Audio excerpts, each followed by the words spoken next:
Ya, teman-teman semua, beberapa hari yang lalu, tepatnya sebelum misa, kita mendengar, melihat info yang diberitakan oleh media bahwa adanya penyerangan sekelompok orang kepada umat Kristiani yang sedang melaksanakan ibadah rosario di kediamannya. Bahkan sekelompok orang ini dikomandoi oleh ketua RT-nya. Subhanallah. Dan justru mereka ini rata-rata ya bisa jadi 99% beragama Islam. Kok bisa? Islam seperti itu. Islam apa yang mereka amalkan dan ajarkan?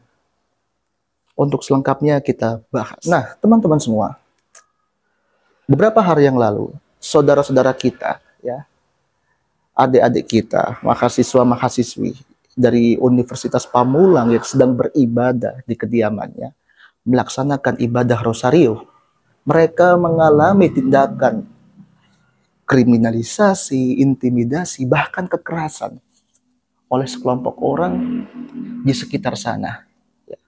Bahkan hingga ada salah satu atau beberapa mahasiswa kalau nggak salah itu, hingga terkena luka daripada senjata tajam.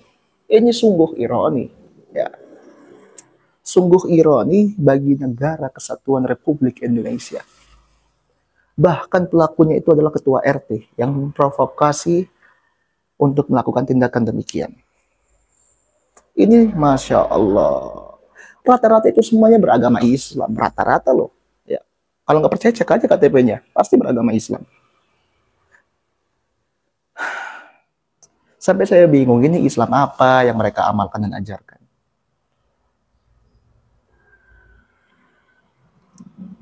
Ya Allah, inilah akibatnya jika kita beragama karena turunan kita, ya. Agama turunan karena bapak kita, ibu kita Islam, kita jadi Islam. Tapi kita nggak pernah menggali hakikat Islam itu sendiri, sehingga kita bodoh dengan arti Islam itu sendiri. Ya. Sehingga kita, agama Islam itu hanya melekat sebagai nama. Oke? Okay? Tidak sebagai perilaku, tindak tunduknya kepada negara dan juga ketuhanan. Ini yang berbahaya. Masya Allah. Oleh karena itu Buya Hamka sempat menyatakan bahwa beragama jangan karena kau keturunannya, ya. Karena bapak ibumu Islam lalu kau mengaku Islam. Nah, kau Islam yang begitu itu belum Islam. Kalau kata Hamka, bisa jadi kau itu kafir, ya. Karena hakikat Islam sendiri nggak engkau gali. Masya Allah. Dan ini terbukti ketika negara kita, ya, mayoritas Islamnya terbanyak, oke? Okay? Tapi rata-rata mereka adalah Islam turunan karena bapak ibunya Islam, kakek neneknya Islam, jadilah dia Islam. Atau karena dia Islam karena pernikahan, ya. Sehingga mereka hilang apa itu giroh Islamnya, hakikat Islamnya hilang, ya. Sehingga dia bertindak berperilaku sebagaimana orang jahiliyah. Oke? Okay? Bahkan yang paling mirisnya ya, atas tindakan tersebut Majelis Ulama Indonesia atau bahkan tokoh-tokoh ulama yang lain gak ada komentar itu untuk hal ini. Ya, kenapa? Kok diam?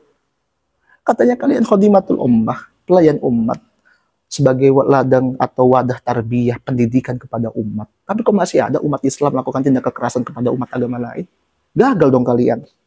Bubarkan aja kalian itu. Menghabiskan anggaran saja. Ya kan? Seharusnya kalau kalian sudah diberikan anggaran oleh pemerintah, ya, minimal tidak ada lagi seperti ini. Tindak kejahatan dan kekerasan atas dasar agama atau apapun. Oke? Okay? Tapi lucunya ketika ada orang yang mau menikah berbeda agama, padahal laki-lakinya itu Islam, hanya karena perempuannya tidak beragama Islam, kalian komentari lain sebagainya. Bahkan kalian labeli pernikahannya nggak sah, sama seperti perzinahan. Masya Allah. Ranah privat kalian masuki, tapi pada ranah umum, ya ranah publik kalian diam. 1000 bahasa. Apa begitu itu? Ya Allah, wallahu akbar. Bahkan teman-teman yang terbaru di Gresik, Jawa Timur, ya beberapa hari yang lalu, itu sempat ada intimidasi kepada umat yang sedang beribadah di gereja. Subhanallah. Terkadang saya juga suka bingung, ini mau sampai kapan begini? Ya Allah, ya Allah. Perlu saya pertegaskan bahwa Islam sendiri itu nggak pernah kok mengajarkan begitu. Ya, nggak pernah dia begitu. Sekalipun dalam sejarah ada orang-orang Islam yang berperang terhadap saudaranya sendiri, ya, walaupun dia beragama Islam, tapi dia tidak menjalankan Islam. Karena dalam Islam dilarang, diharamkan seseorang membunuh orang lain, apalagi seagama, baik itu berperang lain sebagainya, maka keduanya dalam neraka jahanam. Dan jika ia berperang ya pada sejarah dahulu seperti itu, mereka bukan Islam, tapi ajaran jahiliyah dari tanah Arab yang dibungkus dengan ajaran Islam. Sama kayak saat ini di Indonesia, ajaran kolonialisme Belanda ya ingin dituakan dan sebagainya yang dibungkus dengan Islam. Oh, Masya Allah. Ajaran-ajaran diktator dibungkus oleh Islam. Saat ini di Indonesia seperti itu. Ketika ada kiai salah, Habib salah, nggak boleh. Harus diikuti walaupun salah. Masya Allah. Wallahu Akbar. Bahkan ya para habaib itulah. Ya, beberapa kroco-kroconya itu ya, anak-anak mudanya itu yang gila hormat menyatakan lain sebagainya. Bahkan menghinakan ulama-ulama Nusantara. Masya Allah. La haula wa la quwata illa billahil aliyyil azim. Nah, teman-teman, Islam sendiri pun dalam perbedaan agama sudah jelas kok. La ikraha fiddin. Artinya nggak ada pemaksaan dalam engkau beragama. Ketika nggak ada paksaan dalam memilih agama apapun dalam beragama, berarti kita nggak boleh memaksa atau bahkan mengusik orang lain beragama. Kan begitu. Bahkan di dalam ayat selanjutnya ya, dalam ayat yang lain, Allah menyampaikan bahwa janganlah engkau menghinakan sesembahan agama lain jika engkau tidak mau dihinakan. Kan begitu. Berarti tindakan kalian yang mengganggu umat agama lain beribadah, ini sudah jauh melanggar daripada Islam itu sendiri. Tolong lepas aja itu Islammu itu kan, Islam KTP. Buang aja itu Islam kalian. Islam kok begitu. Suka intimidasi dan sebagainya. Insya Allah.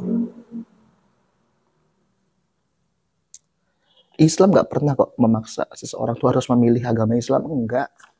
Dibebaskan, terserah. Ya. Tugas kita sebagai orang Islam hanya berdakwah. Kenapa begitu? Karena hakikatnya hidayah itu milik Allah, bukan milik kalian. Apalagi Pak RT, apalagi ulama, habaib. Nggak ada kalian itu. Ya. Ini lagi ya, ada sosok yang ngakunya, yang katanya habaib itu, lagi mu'alafin seseorang itu ya, di videoin, di viralin. Masya Allah. Padahal kayak dia berbicara, lain sebagainya, tindak perilakunya jauh daripada sifat Nabiullah Muhammad SAW. Oke?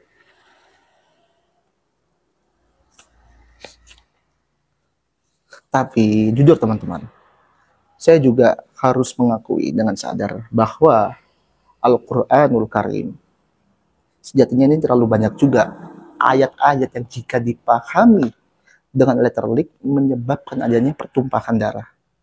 Oleh karena itu, Gus Dur saat itu menyampaikan bahwa Al-Quran adalah kitab yang porno. Kitab porno dalam artian adalah dibuka semuanya seluas-luasnya. Kan begitu. Ya. Engkau mau cari ayat Al-Quran apa? Misalkan di dalamnya. Tentang perdamaian? Ada. Tentang pembunuhan? Ada. Peperangan? Ada semua. Kan begitu. Oleh karena itu ini sangat berbahaya ketika kita salah mengambil guru, salah mengambil ustadz atau kiai yang dia dimana tidak mengajarkan perdamaian, justru mengajarkan intoleransi lain sebagainya. Ini berbahaya. Tapi lucu mereka tetap berkembang biak di negara kita. Apakah mereka memang sengaja dirawat oleh negara kita? Padahal yang seharusnya dirawat oleh negara kita itu adalah fakir miskin dan orang terlantar, bukan orang-orang radikal seperti itu. Kita lihatlah, FPI sudah dibubarkan, dibikin lagi dan sebagainya. Masya Allah. Ya kan? Nah, biasanya teman-teman, yang dijadikan hujjah atau dalil dalam Al-Quran ya, ketika ingin melakukan tindak kekerasan kepada saudaranya yang berbeda agama, baik itu agama Kristen maupun Yahudi, dia kerap kali menyatakan bahwa walan tardu ankal yahuda. Biasanya begitu. Wan nasara hatta tattabi'a millatakum. bahwa selama-lamanya orang Yahudi Nasrani nggak akan ridho padamu, wahai Muhammad, sebelum engkau mengikuti ajaran mereka. Nah, oleh karena itu dijadikan sebagai hujah untuk, oh kita harus lawan mereka, dan sebagainya, untuk berperang, karena mereka nggak meridhoi agama kita. Oleh karena itu kita nggak boleh meridhoi agama mereka. Nggak begitu konsepnya. Subhanallah, ya Allah, ya Karim. Ya, dan juga teman-teman semua perlu dicatat bahwa kitab tafsir yang dikarang oleh para ulama terdahulu maupun kitab fikih lain sebagainya itu dipengaruhi oleh pengaruh sosial dan politik. Contoh, jika engkau membaca kitab tafsir di kala perang salib ya, maka yang dihina habis-habisan, yang dihujat habis-habisan adalah orang-orang Kristen di perang salib. Maka nggak heran ketika banyak nanti di tafsir itu kita menemukan ayat-ayat untuk bertindak anarkis kepada orang Kristen, membatasi sekat, menyatakan mereka telah kafir, bukan ahli kitab. Padahal dalam Al-Quran jelas mereka ahli kitab. Oh, dibikinlah perbedaan, enggak, ahli kitab juga nggak ada. Padahal dasar mereka berargumen demikian adalah sakit hati, dendam. Karena apa? Yerusalem diambil oleh pasukan Kristen. Oh, perang salib. Sama halnya begitu ketika Yerusalem diambil oleh pasukan Israel. Sama, dia benci mengutuk Israel, dibikinlah tafsir-tafsir demikian. Oh, terus dia menggandeng orang Kristen, Katolik, dan sebagainya. Masya Allah, ya Allah, ya Karim. Oleh karena itu teman-teman semua ya, untuk para pemuda yang ingin mempelajari agama, hati-hati dalam membaca tafsir.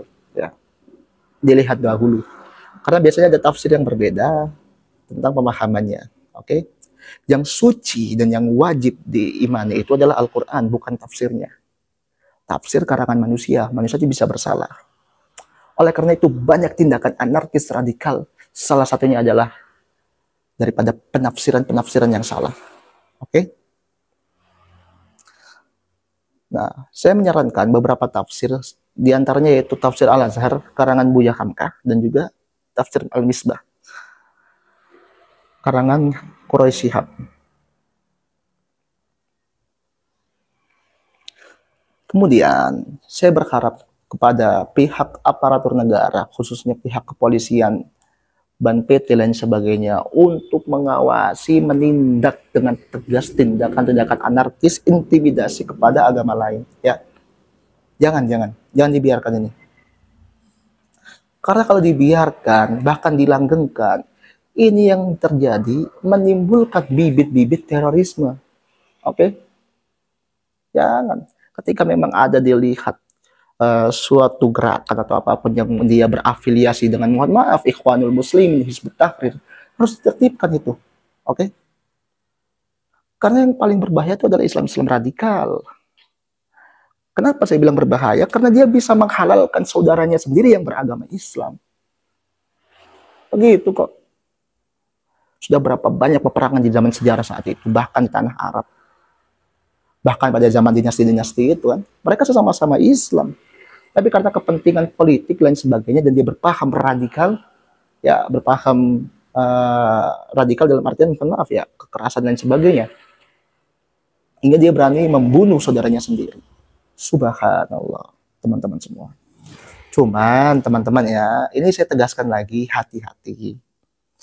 Kita sedang dalam fase transisi peralihan dari Presiden Pak Jokowi menuju ke Pak Prabowo. Saya khawatir ada beberapa pihak-pihak terkait yang ingin menjadikan cipta kondisi tidak aman. Ya, ingin diadu dombanya Islam dengan Kristen lain sebagainya, hingga timbullah peperangan dan sebagainya. Hati-hati ya teman-teman semua. Karena bagaimanapun, sering saya mendengar info, contoh ketika ada gereja ingin dibubarkan dan sebagainya, ternyata memang ada yang mengkomandoi. Begitu. Ada yang komandoi, ada yang bohirnya, dan sebagainya. Sedangkan orang yang demo itu hanya sebagai umpan aja, dia dapat uang aja untuk mendemo gereja. Hati-hati teman-teman. Ya. Apalagi itu fase transisi, peralihan kepada Pak Prabowo. Khawatir saya diciptakan kondisi seperti itu adalah lawan-lawan politik mereka kan. Ya. Dibuat kondisi tidak aman dan sebagainya. Khawatir saya. Tapi saya berharap semoga tidak terjadi demikian. Oke? Tapi ingat, Kita sebagai saudara setanah air, ya, bangsa Indonesia, jangan jadikan agama sebagai pemisah keharmonisan kita, jangan. Agama itu hanya sebatas keyakinan, jangan kau jadikan sebagai sekat pemisah antara anak bangsa. Mentang-mentang di sana tidak Islam lalu kau menghinakan dia, tidak menganggap dia saudara. Jangan begitu, Pak. Baik seperti itu. Semoga kedepannya tidak ada lagi seperti ini. Wallah muwafiq ila aqwamit thariq, fastabiqul khairat. Wassalamualaikum warahmatullahi wabarakatuh.